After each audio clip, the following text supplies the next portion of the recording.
Mano, você sabe que o Ghidorah não morreu de verdade, né? Você não tá sabendo? Então se prepara que eu vou te provar que a consciência dele continua viva e pronta pra voltar. Fala, meu querido, eu me chamo Gabriel, mano, você tá bem? Se você é fã de verdade do Monstroverso, com certeza você ficou intrigado com a forma como o Ghidorah foi derrotado. Mas a verdade é que o próprio diretor do filme confirmou, mano, que a mente do dragão assumiu o controle do Mechagodzilla, né? E que o retorno dele é apenas uma questão de tempo. Mas chega de enrolação, vamos pro vídeo que eu vou te contar tudo.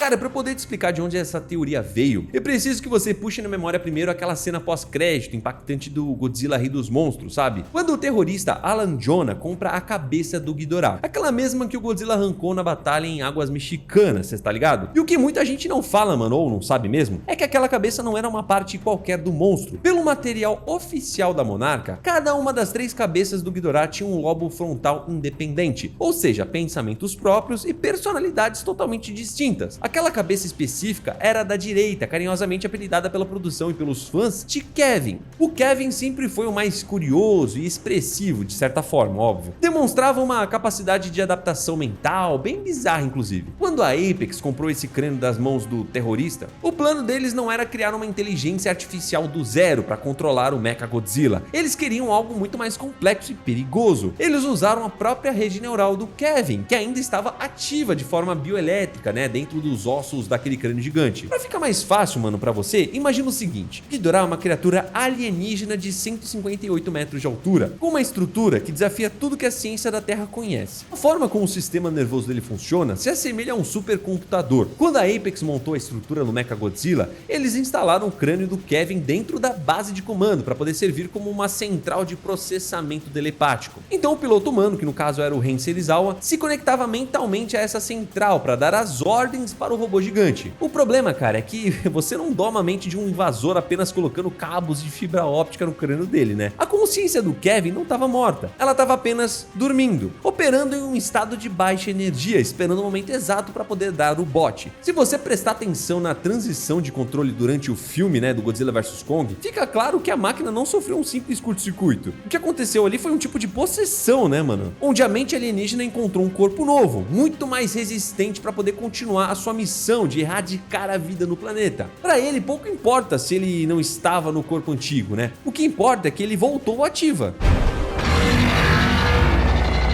Ok, mano, certeza que você deve estar pensando: ah, Gabriel, mas como é que essa mente conseguiu dominar um sistema tão avançado sem que os cientistas da Apex percebessem? E cara, eu te respondo tranquilamente, porque é aqui que entra o divisor de águas, que é a energia da Terra Oca. Até aquele momento do filme, o Mechagodzilla sofria com sérios problemas de limitação de carga. Ele conseguia funcionar apenas com alguns minutos, né, antes de esgotar suas baterias. A mente do Ghidorah estava ali, mas sem força o suficiente para subjugar o piloto humano que tentava controlar as suas funções motoras. Só que tudo mudou quando o painel de controle recebe a assinatura energética copiada diretamente do ecossistema subterrâneo do planeta. E apesar de muita gente não se dar conta, né, cara, aquela energia azul que corre pelos caminhos da Terra Oca não é uma eletricidade comum. Ela é a fonte que alimenta a vida e os poderes de todos os titãs do mundo. No exato milésimo de segundo em que aquela carga absurda de energia foi injetada no sistema do Mechagodzilla, a rede neural do Ghidorah recebeu um verdadeiro choque de ressuscitação, cara. Isso acontece logo depois que o Godzilla nocauteia o Kong nas ruas de Hong Kong. Enquanto o lagartão tá rugindo lá na vitória dele no meio dos prédios destruídos, os cientistas da Apex recebem os dados da assinatura de energia que foram copiados lá do templo subterrâneo onde o Kong estava. O Walter Simmons comemora o sucesso, né, da transmissão e manda injetar essa carga direto no robô. Olha a ideia do cara. E aí que a possessão acontece de forma escancarada, meu amigo. O Ren Serizawa estava na sua cadeira com um capacete neural e assim que os tubos do Mechagodzilla se acendem com aquela luz azul intensa, o sistema sofre uma sobrecarga violenta. O piloto começa a tremer na poltrona, né? Toma uma descarga elétrica que desliga a mente dele e todas as telas do laboratório começam a piscar em vermelho, avisando que eles perderam totalmente o controle do maquinário. O sinal definitivo de que o Ghidorah assumiu o comando é quando os olhos do Mechagodzilla mudam de azul para vermelho brilhante. Ele meio que acorda, né, por vontade própria, esmaga o próprio criador com as mãos e quebra a montanha para ir atrás do seu maior rival. O livro oficial também do filme detalha essa cena de um jeito muito mais assustador do que aquilo que a gente viu só no filme. O texto, ele descreve que a mente do dragão acordou em um estalo de fúria e total consciência. Ele percebeu instantaneamente onde estava, né, entendeu que não tinha mais o seu corpo escamoso original, mas viu naquela armadura de metal uma oportunidade perfeita de vingança. A energia da Terra Oca funcionou como um combustível, né, que faltava pra mente dele simplesmente fritar os bloqueios de segurança da Apex. Cara, eu acho isso muito louco, né, mano, que no momento em que o Mecha acordou, a primeira coisa que ele fez é olhar diretamente para o cientista e descarregar um soco que destrói a sala de controle toda. Aquilo não foi um comportamento mecânico aleatório, né, ou um bug de programação. Foi o ódio do Ghidorah se manifestando, eliminando os seus raptores humanos antes de focar o seu olhar na criatura que ele mais odeia na vida, né, cara, o Godzilla. Mano, outra prova que eu trouxe aqui pra você é o que de fato aconteceu com o Ren Serizawa, o piloto que tava conectado na poltrona de comando, sabe? No filme a gente vê o personagem sofrendo uma descarga elétrica violenta e apagando na cadeira após o sistema ser sobrecarregado pela energia nova, o que dá a entender que ele simplesmente morreu ali, né, e acabou. Mas se você xeretar na lore e nas declarações dos criadores, a história ganha um outro caminho. Porque, cara, pensa comigo, a conexão que a Apex criou era uma via de mão dupla, certo? O cérebro do Ren estava interligado diretamente com os resquícios do sistema nervoso do Ghidorah. Quando a energia da Terra Oca inundou aquela rede, não houve apenas uma quebra de controle, aconteceu uma fusão forçada de mentes. Mano, a mente humana é extremamente frágil, né, se comparadamente de um monstro. O cérebro do piloto foi completamente colonizado pela presença do monstro. O diretor Adam Wingard mencionou em entrevistas na época de lançamento que a consciência do Ghidorah tinha literalmente expulsado ou esmagado a mente do Ren Serizawa, assumindo o controle total do maquinário. Mas, cara, algumas passagens dos livros sugerem algo ainda pior, que as memórias e os conhecimentos técnicos do piloto humano foram absorvidas pelo Titã. Isso explicaria o motivo do Mechagodzilla lutar com tanta propriedade, né, cara, usando os propulsores a jato com uma pressão cirúrgica e combinando todos os golpes físicos com aquelas armas de plasma de um jeito que o Ghidorah original não conseguiria fazer de primeira, né, ele não conhece. E eu também não tinha reparado isso de primeira, né, quando eu assisti o filme, mas parando pra analisar faz muito sentido, né. Então, mesmo com a destruição do robô gigante no final da batalha em Hong Kong, a grande questão que fica no ar é: essa consciência realmente desapareceu no ar quando os circuitos queimaram, ou se talvez ela tenha encontrado alguma forma de escapar por meio das redes de dados remotos que a Apex usava para poder monitorar o teste em tempo real? E, mano, pra mim, um dos argumentos mais fortes de que o Ghidorah continua vivo no planeta envolve a sua capacidade de cura extremamente rápida. Eu quero que você lembre, mano, do combate que aconteceu em Washington, sabe, no segundo filme da franquia? O Godzilla consegue arrancar uma das cabeças do vilão com uma mordida, cara, incrível. Pouco tempo depois, o exército americano dispara o destruidor de oxigênio, uma arma química capaz de dizimar qualquer forma de vida baseada em carbono na Terra. Nisso, o Godzilla quase vai de vala, né? Mas o Ghidorah sai da água praticamente intacto, voa até o topo de um vulcão ativo e ele simplesmente faz nascer uma cabeça novinha em folha, a partir daquele toquinho do pescoço. A regeneração dele não funciona como a cura acelerada do Godzilla ou do Kong, que precisam de tempo, né, descanso e radiação para poder fechar as feridas na carne. O Ghidorah consegue reorganizar a sua matéria celular em nível molecular em questão de poucos minutos, contando que ele tem uma fonte de energia por perto, né, para poder absorver. Ali ele usou o calor e a energia geotérmica do vulcão para poder reconstruir os ossos, músculos, nervos e a pele do Zero, né, criando um cérebro funcional e com todas as suas memórias passadas intactas. Mano, pensa na dimensão do perigo que isso representa pro futuro. E sim, cara, eu tô ligado que o corpo principal dele foi desintegrado pelo sopro termonuclear do Godzilla na Batalha de Boston. Isso é verdade, óbvio. Mas, cara, a gente tá falando de uma criatura alienígena, né? Será que a destruição foi mesmo total, a ponto de não sobrar um único fragmento de carne, uma escama grossa ou uma amostra de sangue perdida no campo de batalha? A Monarch isolou a área de Boston logo após o combate. Só que a história da franquia canônica mostrou pra gente que o mercado negro de material de titãs é um negócio gigantesco e extremamente lucrativo no mundo todo. Organizações ecoterroristas, empresas rivais da Apex e até cientistas renegados passam a vida inteira caçando qualquer pedaço de osso ou tecido orgânico que caia no chão durante esses eventos catastróficos. Se uma única amostra de tecido celular do Ghidorah tivesse sobrevivido ao calor do ataque termonuclear e tivesse por um acaso caído nas mãos erradas, aquela carne alienígena teria o potencial de começar sim, cara, a se multiplicar novamente se for alimentada com com radiação corretamente. Mano, agora eu vou te levar pros bastidores das HQs que completam os filmes, né? Como o próprio Godzilla Dominion e Kingdom Kong. Porque esses materiais, eles trazem respostas bem valiosas sobre o paradeiro dos restos mortais dos monstros. A Monarca mantém instalações de contenção de segurança máxima espalhadas pelo globo, chamadas de postos avançados. Mas o sigilo deles é constantemente quebrado por falhas humanas ou invasões. No final de Godzilla vs Kong, o Mechagodzilla é completamente destruído pelo Kong, usando seu machado carregado, e a cabeça da máquina é arrancada com violência. Só que, mano, o que será que aconteceu com os pedaços que ficaram jogados ali no chão de Hong Kong? O crânio original do Kevin, aquele que estava lá escondido dentro da estrutura mecânica servindo de processador, não foi vaporizado, né, pelo ataque do Kong. Ele foi desconectado e jogado nos destroços da cidade destruída. O governo chinês, a própria Monarca e as forças militares internacionais correram contra o tempo para poder limpar a área e recolher cada engrenagem e pedaço de osso, né, para evitar que novas tragédias acontecessem. Só que o rastro do Ghidorah é longo, mano, e cheio de pontas soltas. Mano, eu quero que você considere a extinção de outras cabeças. Lembra que o Ghidorah tem 3 pescoços gigantescos? A cabeça que o Alan Jonah comprou no México era apenas uma delas, né? O que aconteceu com os restos mortais das outras 2 cabeças que foram pulverizadas em Boston? Pedaços microscópicos de osso calcificado e dentes afiados voaram por quilômetros de distância com a força das explosões. Na lore do Monstroverso existem grupos especializados conhecidos como caçadores de titãs, pessoas que arriscam a própria vida para poder coletar os espólios de guerra, né? A Apex Cybernetics gastou bilhões de dólares, mano, para colocar as mãos no primeiro crânio, o que prova que o valor comercial e tecnológico desse material é astronômico. Se um pedaço menor do sistema nervoso do Ghidorah estiver guardado, né, em um laboratório secreto subterrâneo de alguma corporação desconhecida que ainda não deu as caras, né, no cinema, a ameaça ainda continua ativa. Então assim, mano, quando eu falo que o Ghidorah pode voltar, eu digo nesse sentido também, sabe? Por exemplo, eles podem estar tentando fazer engenharia reversa no DNA dele para poder criar armas ou mutações controladas, sem perceber que a genética do Ghidorah é dominante e bem perigosa, né, cara, para poder manipular os seres humanos.